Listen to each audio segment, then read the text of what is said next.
Welcome to the Independent Comics panel. Appreciate you coming along. My name is Austin Jawnosky. I am the creator of an all-age Christmas story called Stanley the Snowman. To my left is... I'm Randy Taylor. I own Night Shift Entertainment and ICCW Network, a comic creator, independent comic creators networking site. My claim to fame is my book, Assassin's Guild. It's science fiction, action, adventure, espionage, melange of different things. And I'm Pierro. I'm a writer, and by default I have my own comic company, Cosmic Times. Publish the books I write now, and the books by So I guess what we're going to do is we'll start with some questions, and then we'll kind of talk about how each of us came about our own kind of ideas for comics, everything like that. That's cool. So does anyone have any questions? Have you ever thought of this?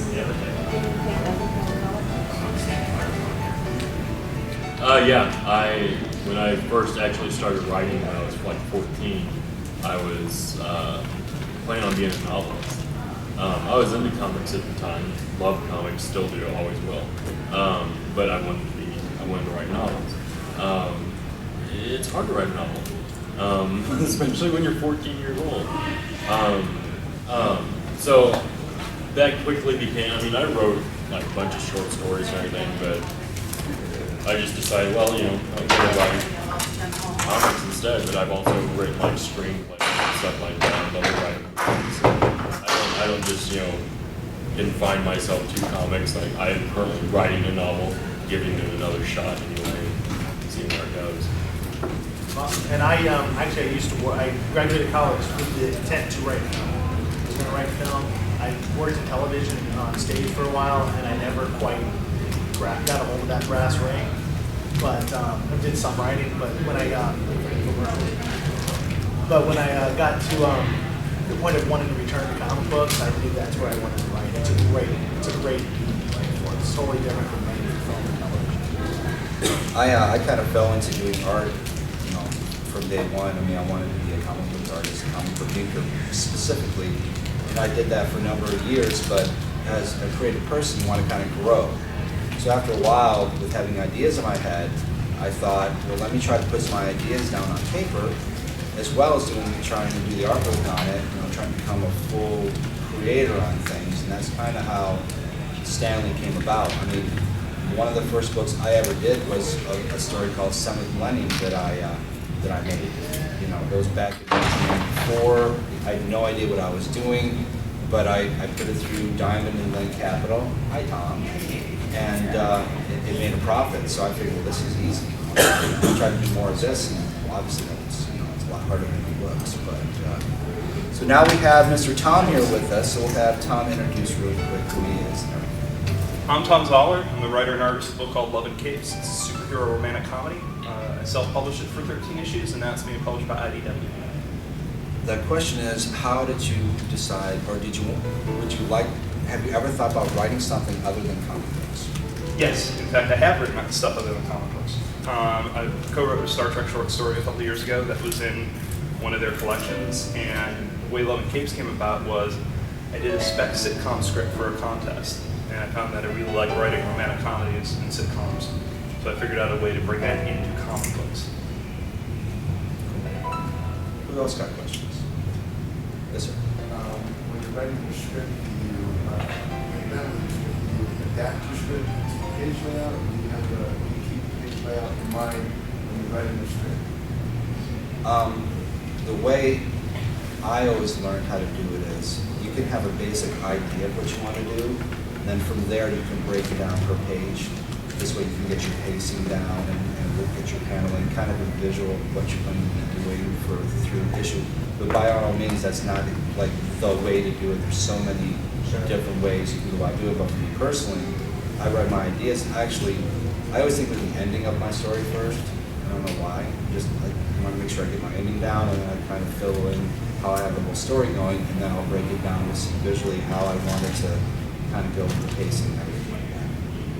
Yeah, I decide kind of like that at the end of it, with how my issue is going to end, and work backwards from there, just jotting down notes and ideas. But when I sit down to write the script, I write page one, panel one, description. But I always let my artists know that I'm terrible at layouts. I could not visual layout or anything. I'm not an artist. I don't camera angles and lighting and all that. So I always told my artists it's just something a base to go by. If you need to change, if you think that something would look better this way or would flow better that way, then by all means, talk to me first and we'll work on it. Well, for me, I learned, like I said, I wrote for television and film, so I had to learn writing for comics is entirely different than writing for anything else, in my opinion.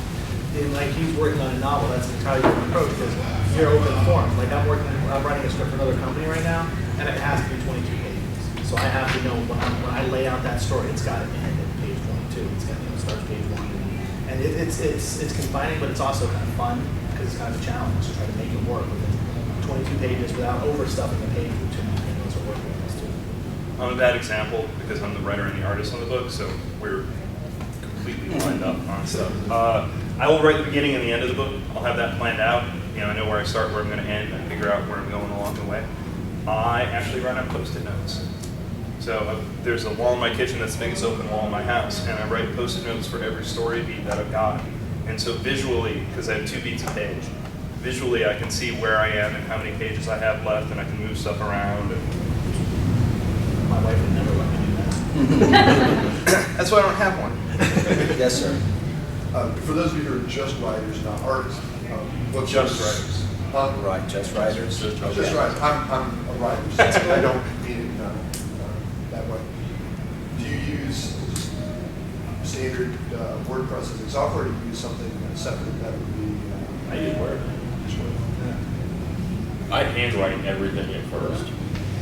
I have boxes and boxes and boxes of notebooks and legal pads and napkins and Post-it notes and anything that has come to my mind that I have put down on a piece of paper will be filed in a box, and everything I write will be handwritten first because I personally find it hard to be creative on a keyboard.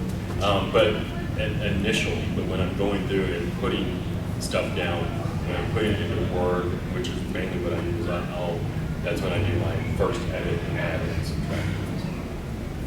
I work in Pages, and I write movie, TV scripts in Final Draft. Yes. Yeah, I don't know. I mean, I've written stuff, handwritten. I've also used it on Word, whatever. Whenever I'm trying to write something, basically whatever closest to me to kind of get the initial idea down. On the final, we'll put it in the computer to make sure we can edit it and everything like that and send it off when it gets out. But ideally, it's whatever's closest.